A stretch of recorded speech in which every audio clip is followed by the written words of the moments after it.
Lecture को हम शुरू करते हैं। देखिए, सबसे पहले मैं आपसे एक इंपॉर्टेंट चीज़ डिस्कस कर लेता हूँ। 2 टर्म आपको देखिए इस लेक्चर में बार-बार सुनने को मिलेगी, तो आप कन्फ्यूज़ ना हो, इसलिए मैं आपको पहले वो क्लियर कर देता हूँ। एस्चुरी और डेल्टा क्या होता है?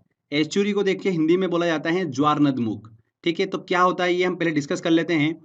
सागर तट पर स्थित आधा बंद खारे पानी का वह क्षेत्र होता है एस्चुरी, जहाँ पर नदियों का ताज़ा पानी जो है, वो समुद्र के खारे पानी के साथ मिलता है, ठीक है?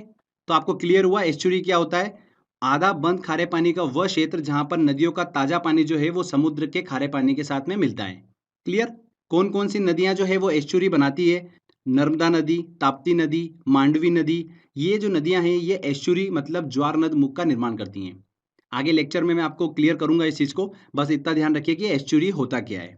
आगे बात करते हैं, देखिए डेल्टा जो है ये क्या होता है।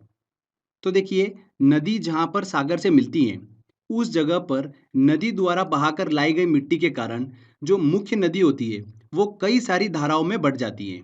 तो उस सागर किनारे त्रिभुजाकार क्षेत्र को ही क्या बोला जाता है? डेल्टा बोला जाता है।